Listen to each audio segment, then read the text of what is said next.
All right. Hello, everybody. Good evening. Tonight, we're going to play the third part of 4 of Ayn Rand's Anthem. So, again, part 3 out of 4 parts. And I'm going to give it just a few seconds to see if somebody pops in here. If not, I'll start it up, and then when it's done, it'll go right to the video. Just playing around with a few different times. I got a few books that I'd like to do this with, and so playing around with a few different times as to what works better and stuff. But I think I'm gonna go ahead and fire it up.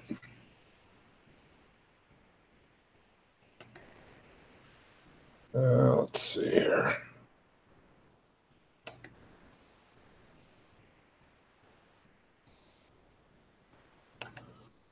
Apologize, I thought I had the thing in the dashboard, but I guess I don't.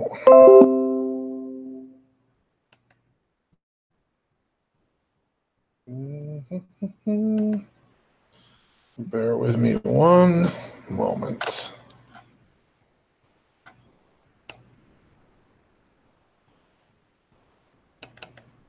All right, here we go. Part 3. We, Equality 7-2521, have discovered a new power of nature, and we have discovered it alone, and we alone are to know it. It is said, now let us be lashed for it, if we must. The Council of Scholars has said that we all know the things which exist, and therefore the things which are not known by all do not exist. But we think that the Council of Scholars is blind. The secrets of this earth are not for all men to see, but only for those who will seek them. We know, for we have found a secret unknown to all our brothers. We know not what this power is, nor whence it comes, but we know its nature. We have watched it and worked with it. We saw it first 2 years ago. One night, we were cutting open the body of a dead frog when we saw its leg jerking. It was dead, yet it moved.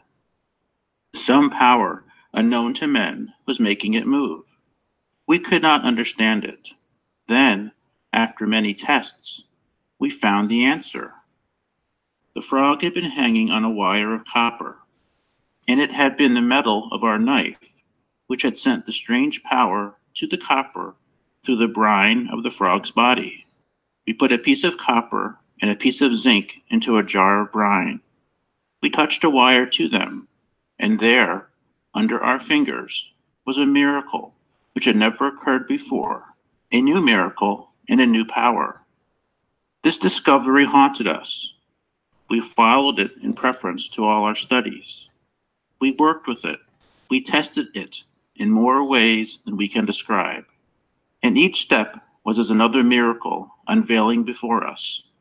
We came to know that we'd found the greatest power on earth, for it defies all the laws known to men. It makes the needle move and turn on the compass, which we stole from the home of the scholars.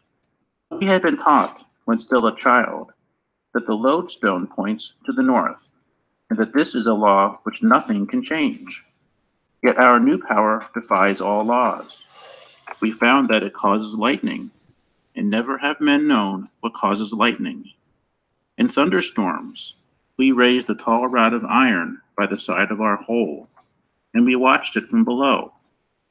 We have seen the lightning strike it again and again, and now we know that metal draws the power of the sky, and that metal can be made to give it forth. We have built strange things with this discovery of ours. We used for it the copper wires which we found here under the ground. We have walked the length of our tunnel, with a candle lighting the way. We could go no farther than half a mile, for earth and rock had fallen at both ends. So we gathered all the things we found, and we brought them to our workplace. We found strange boxes with bars of metal inside, with many cords and strands and coils of metal. We found wires They're like the strange little globes of glass on the walls. They contain threads of metal thinner than a spider's web. These things help us in our work. We do not understand them, but we think that the men of the unmentionable times had known our power of the sky, and these things had some relation to it. We do not know, but we shall learn. We cannot stop now, even though it frightens us that we are alone in our knowledge. No single one can possess greater wisdom than the many, scholars who are elected by all men for their wisdom. Yet we can, we do. We have fought against saying it, but now it is said. We do not care. We forget all men, all laws, and all things save our metals and our wires. So much is still to be learned. So long a road lies before us, and what care we if we must travel it alone? Many days passed before we could speak to the Golden One again. But then came the day when the sky turned white, as if the sun had burst and spread its flame in the air, and the fields lay still without breath, and the dust of the road was white in the glow. So the women of the field were weary, and they tarried over their work, and they were far from the road when we came. But the Golden One stood alone at the hedge, waiting. We stopped, and we saw that their eyes, so hard and scornful to the world, were looking at us as if they would obey any word we might speak. And we said, "We have given you a name in our thoughts, Liberty 5-3000. What is our name?" they asked. "The Golden One." "Nor do we call you Equality 7-2521 when we think of you. What name have you given us?" They looked straight into our eyes, and they held their head high, and they answered, "The Unconquered." For a long time we could not speak. Then we said, "Such thoughts as these are forbidden, Golden One. But you think such thoughts as these, and you wish us to think them." We looked into their eyes, and we could not lie. "Yes," we whispered, and they smiled. And then we said, "Our dearest one, do not obey us." They stepped back, and their eyes were wide and still. "Speak these words again," they whispered. "Which words?" we asked. But they did not answer, and we knew it. "Our dearest one," we whispered. Never have men said this to women. The head of the Golden One bowed slowly, and they stood still before us, their arms at their sides, the palms of their hands turned to us, as if their body were delivered in submission to our eyes, and we could not speak. Then they raised their head, and they spoke simply and gently, as if they wished us to forget some anxiety of their own. "The day is hot," they said, "and you have worked for many hours, and you must be weary." "No," we answered. "It is cooler in the fields," they said, "and there is water to drink. Are you thirsty?" "Yes," we answered, "but we cannot cross the hedge." "We shall bring the water to you," they said. Then they knelt by the moat. They gathered water in their hands. They rose, and they held the water out to our lips. We do not know if we drank that water. We only knew suddenly that their hands were empty, but we were still holding our lips to their hands, and that they knew it, but did not move. We raised our head and stepped back. We did not understand what had made us do this, and we were afraid to understand it. And the Golden One stepped back and stood looking upon their hands in wonder. Then the Golden One moved away, even though no others were coming, and they moved, stepping back, as if they could not turn from us, their arms bent before them, as if they could not lower their hands. We made it. We created it. We brought it forth from the night of the ages. We alone, our hands, our mind, ours alone and only. We know not what we are saying. Our head is reeling. We look upon the light which we have made. We shall be forgiven for anything we say tonight. Tonight, after more days and trials than we can count, we finished building a strange thing. From the remains of the unmentionable times, a box of glass, devised to give forth the power of the sky of greater strength than we had ever achieved before. And when we put our wires to this box, when we closed the current, the wire glowed. It came to life. It turned red, and a circle of light lay on the stone before us. We stood, and we held our head in our hands. We could not conceive of that which we had created. We had touched no flint, made no fire. Yet here was light, light that came from nowhere, light from the heart of metal. We blew out the candle. Darkness swallowed us. There was nothing left around us, nothing save night, and a thin thread of flame in it, as a crack in the wall of a prison. We stretched our hands to the wire, and we saw our fingers in the red glow.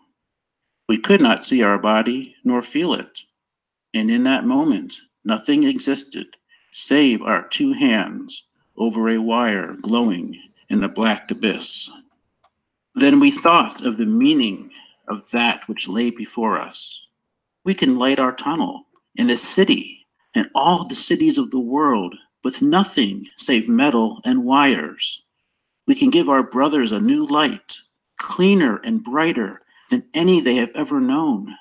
The power of the sky can be made to do men's bidding. There are no limits to its secrets and its might, and it can be made to grant us anything if we but choose to ask.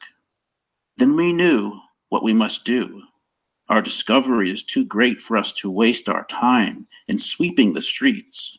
We must not keep our secret to ourselves, nor buried under the ground. We must bring it into the sight of all men. We need all our time. We need the workrooms of the home of the scholars. We want the help of our brother scholars and their wisdom joined to ours. There is so much work ahead for all of us, for all the scholars of the world. In a month, the World Council of Scholars is to meet in our city. It is a great council to which the wisest of all lands are elected, and it meets once a year in the different cities of the earth. We shall go to this council, and we shall lay before them as our gift this glass box with the power of the sky. We shall confess everything to them. They will see, understand, and forgive, for our gift is greater than our transgression. They will explain it to the Council of Vocations, and we shall be assigned to the home of the scholars. This has never been done before, but neither has a gift, such as ours, ever been offered to men. We must wait. We must guard our tunnel as we had never guarded it before, for should any men save the scholars learn of our secret, they would not understand it, nor would they believe us. They would see nothing save our crime of working alone, and they would destroy us and our light. We care not about our body, but our light is. Yes, we do care. For the first time do we care about our body. For this wire is as a part of our body, as a vein torn from us, glowing with our blood. Are we proud of this thread of metal, or of our hands which made it? Was there a line to divide these two? We stretch out our arms. For the first time do we know how strong our arms are. And a strange thought comes to us. We wonder, for the first time in our life, what we look like. Men never see their own faces, and never ask their brothers about it. For it is evil to have concern for their own faces or bodies. But tonight, for a reason we cannot fathom, we wish it were possible for us to know the likeness of our own person. We have not written for 30 days.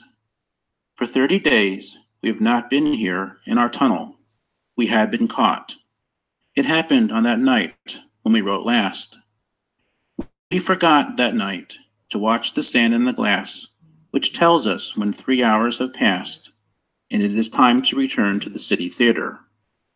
When we remembered it, the sand had run out. We hastened to the theater.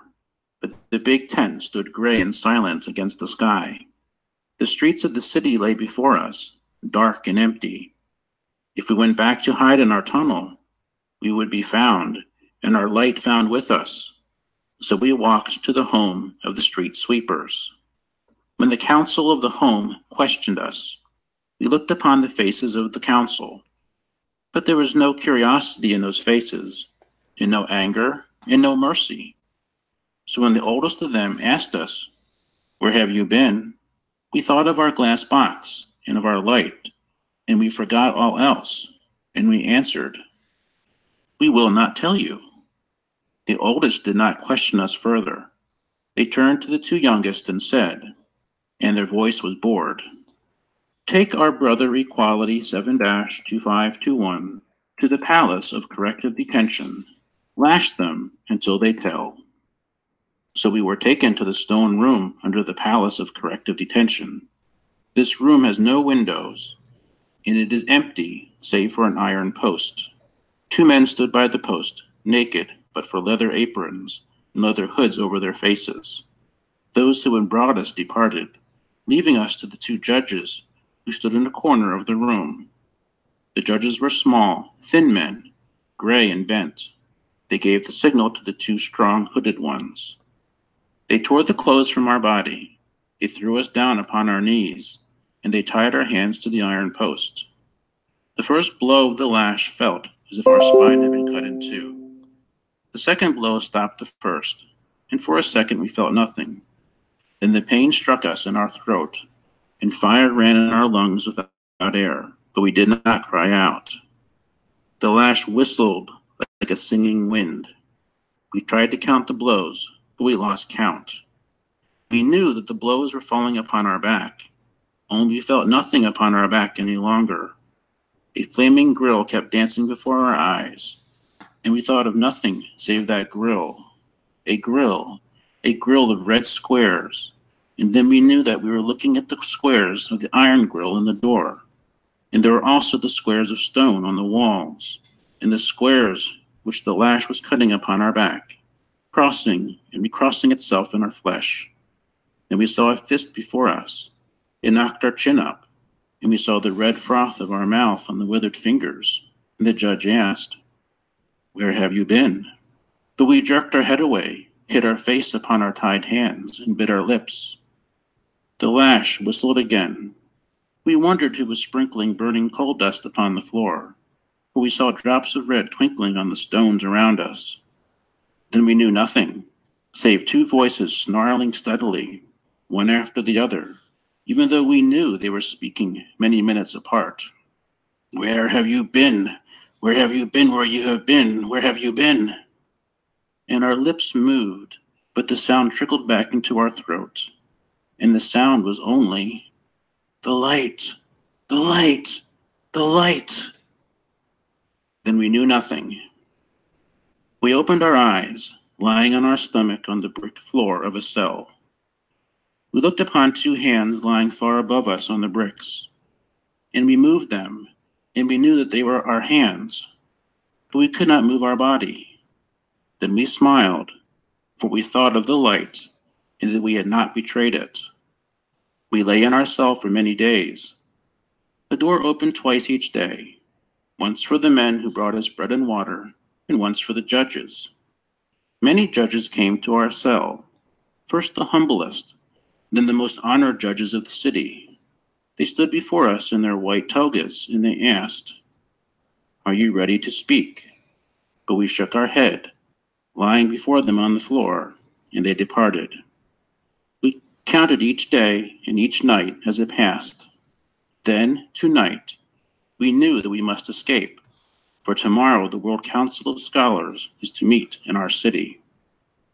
It was easy to escape from the Palace of Corrective Detention. The locks are old on the doors, and there are no guards about.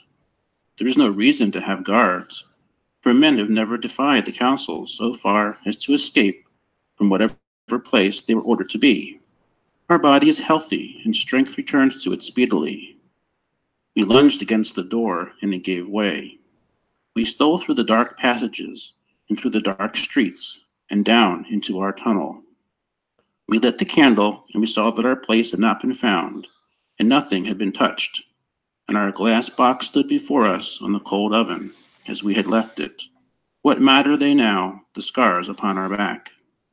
Tomorrow, in the full light of day, we shall take our box and leave our tunnel open and walk through the streets to the home of the scholars. We shall put before them the greatest gift ever offered to men. We shall tell them the truth. We shall hand to them, as our confession, these pages we have written. We shall join our hands to theirs, and we shall work together with the power of the sky, with the glory of mankind. Our blessing upon you, our brothers. Tomorrow, you will take us back into your fold, and we shall be an outcast no longer. Tomorrow, we shall be one of you again. Tomorrow. It is dark here in the forest. The leaves rustle over our head, black against the last gold of the sky. The moss is soft and warm. We shall sleep on this moss for many nights, till the beasts of the forest come to tear our body. We have no bed now, save the moss, and no future, save the beasts. We are old now, yet we were young this morning, when we carried our glass box through the streets of the city to the home of the scholars. No men stopped us, for there were none about from the palace of corrective detention, and the others knew nothing. No men stopped us at the gate. We walked through empty passages and into the great hall where the World Council of Scholars sat in solemn meeting. We saw nothing as we entered, save the sky and the great windows, blue and glowing. Then we saw the scholars, who sat around a long table. They were as shapeless clouds huddled at the rise of the great sky. There were men whose famous names we knew, and others from distant lands whose names we had not heard. We saw a great painting on the wall over their heads of the 20 illustrious men who had invented the candle. All the heads of the council turned to us as we entered. These great and wise of the earth did not know what to think of us, and they looked upon us with wonder and curiosity, as if we were a miracle. It is true that our tunic was torn and stained with brown stains, which had been blood. We raised our right arm and we said, "Our greeting to you, our honored brothers of the World Council of Scholars." Then Collective 0-0009, the oldest and wisest of the council, spoke and asked, "Who are you, our brother? For you do not look like a scholar." "Our name is Equality 7-2521, we answered, "and we are a street sweeper of this city." Then it was as if a great wind had stricken the hall, for all the scholars spoke at once, and they were angry and frightened. "A street sweeper? A street sweeper walking in upon the World Council of Scholars? It is not to be believed. It is against all the rules and all the laws." But we knew how to stop them. "Our brothers," we said, "we matter not, nor our transgression. It is only our brother men who matter. Give no thought to us, for we are nothing, but listen to our words, for we bring you a gift such as had never been brought to men. Listen to us, for we hold the future of mankind in our hands." Then they listened. We placed our glass box upon the table before them. We spoke of it, and of our long quest, and of our tunnel, and of our escape from the palace of corrective detention. Not a hand moved in that hall as we spoke, nor an eye. Then we put the wires to the box, and they all bent forward and sat still, watching. And we stood still, our eyes upon the wire.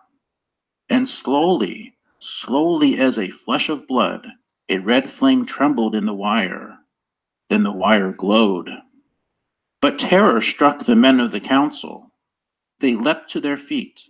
They ran from the table, and they stood pressed against the wall, huddled together, seeking the warmth of one another's bodies to give them courage.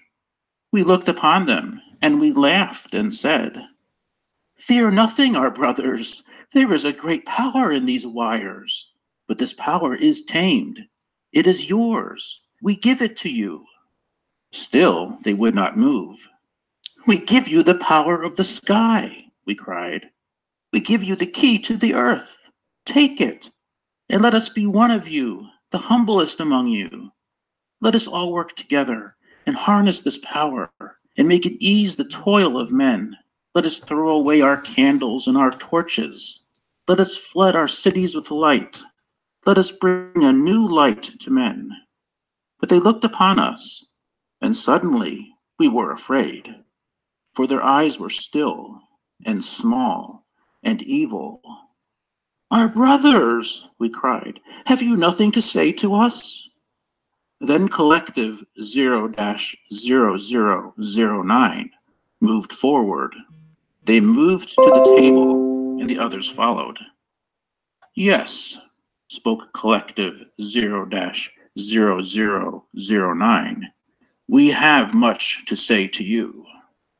The sound of their voices brought silence to the hall and to beat of our heart. "Yes," said Collective 0-0009, "we have much to say to a wretch who have broken all the laws and who boast of their infamy. How dared you think that your mind held greater wisdom than the minds of your brothers? And if the councils had decreed that you should be a street sweeper, how dared you think that you could be of greater use to men than in sweeping the streets? How dared you, gutter cleaner," spoke Fraternity 9-3452, "to hold yourself as one alone, and with the thoughts of the one and not of the many? You shall be burned at the stake," said Democracy 4-6998.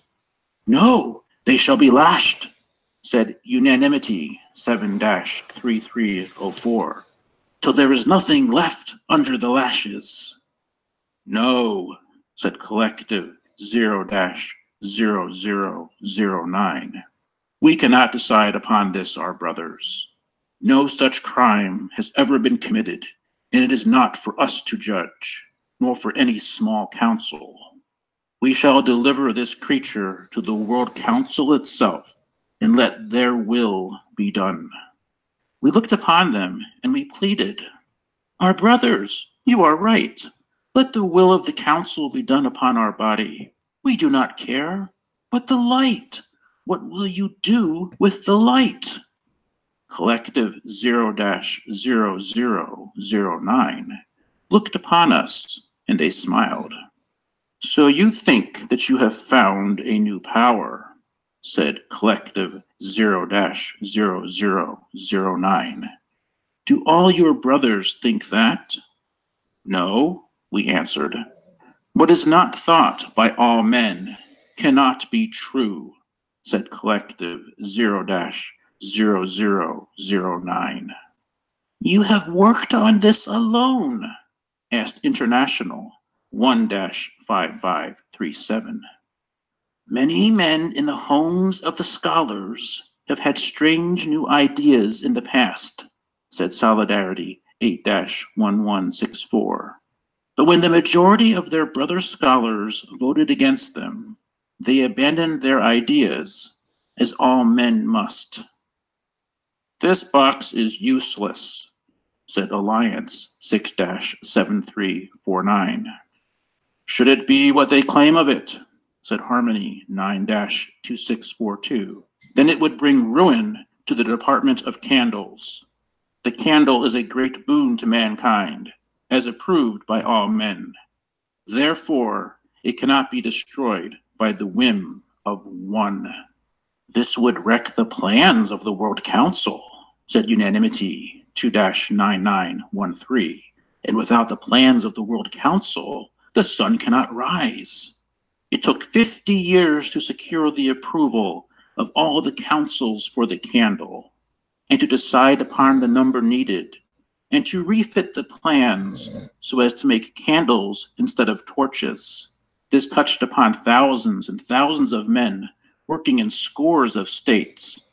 We cannot alter the plans again so soon.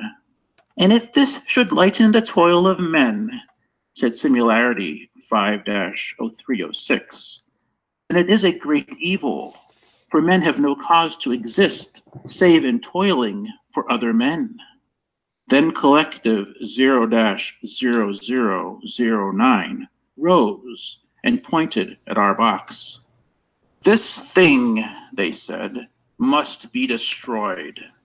And all the others cried as one, it must be destroyed.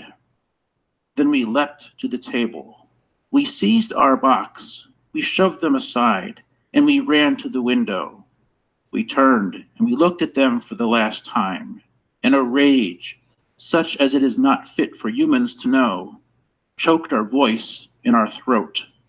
You fools, we cried, you fools, you thrice damned fools.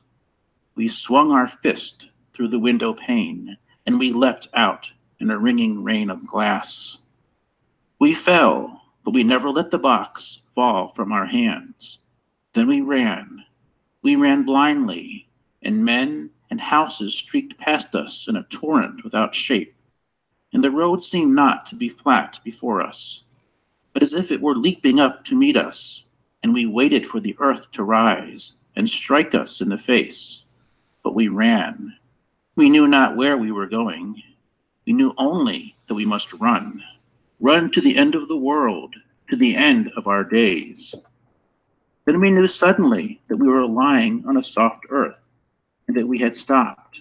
Trees taller than we had ever seen before stood over us in great silence. And we knew we were in the uncharted forest. We had not thought of coming here, but our legs had carried our wisdom, and our legs had brought us to the uncharted forest against our will. Our glass box lay beside us. We crawled to it, we fell upon it, our face in our arms, and we lay still. We lay thus for a long time. Then we rose. We took our box, and we walked on into the forest. It mattered not where we went. We knew that men would not follow us, for they never enter the uncharted forest. We had nothing to fear from them. The forest disposes of its own victims. This gave us no fear either, only we wished to be away from the city and from the air that touches upon the air of the city. So we walked on, our box in our arms, our heart empty. We are doomed. Whatever days are left to us, we shall spend them alone. And we have heard of the corruption to be found in solitude. We have torn ourselves from the truth, which is our brother men, and there is no road back for us, and no redemption. We know these things, but we do not care. We care for nothing on earth. We are tired. Only the glass box in our arms is like a living heart that gives us strength. We have lied to ourselves. We have not built this box for the good of our brothers. We build it for its own sake. It is above all our brothers to us, and its truth above their truth. Why wonder about this? We have not many days to live. We are walking to the fangs awaiting us somewhere among the great silent trees. There is not a thing behind us to regret. Then a blow of pain struck us, our first and our only. We thought of the golden one. We thought of the golden one whom we shall never see again. Then the pain passed. It is best. We are one of the damned. It is best if the golden one forget our name and the body which bore that name.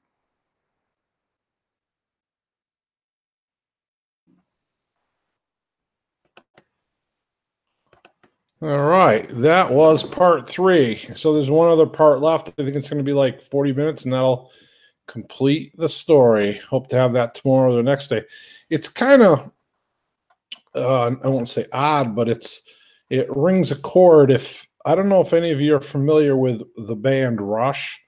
They have that album 2112. It's kind of a similar thing. The guy goes in and finds a guitar, and they're living in the future in the year 2112 when all music has been banned and outlawed. And he brings it to the council, and they don't want anything to do with it, and that's pretty good storytelling in music. But this is kind of the similar thing.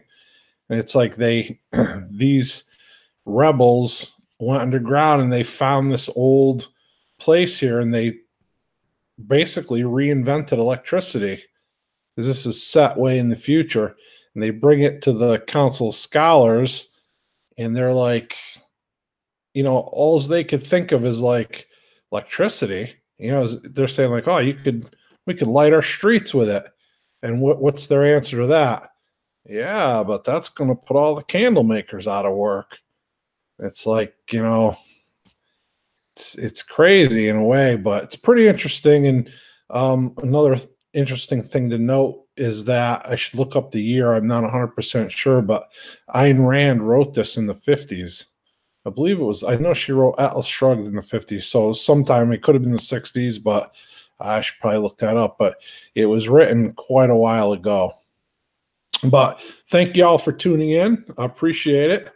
And I want to try to get on a regular schedule with some of these stories. I got a bunch of them, and I think they're pretty interesting, a lot of them. But I think I might even do, when this one's done, I might do Atlas Shrugged. But yeah, that's true. Financially motivated retardation. Exactly. It's like, we used to have torches. We invented candles. Look at what we had to do. We had to retool all the factories. We don't want to go through that again. It's like, yeah, that's progress, dude. But it is a sad thing. But just playing with some different times just to see if there's a time that's better better for people than another time. So I might try to tweak around with the times a little.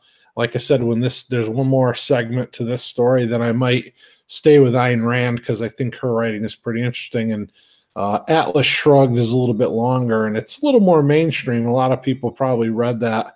I think Backwoods Law mentioned he read it in college, so at some point it might have been required reading, or possibly it wasn't required, but it was just something that they were allowed to choose, and he ended up reading that. But I know that Atlas Shrugged is a lot more mainstream. It's a lot more popular of a book, and a lot more people probably know the title, or maybe even have read it or seen the movie. But it's interesting. But I think I'll do that one next. Hey, hi, old man. How you doing there, brother? So that's it for tonight. Just gonna wrap it up. Just want to thank you all for coming in, for listening to the story, and supporting the channel. And we'll see you next time. Thanks again. Good night, everybody. God bless.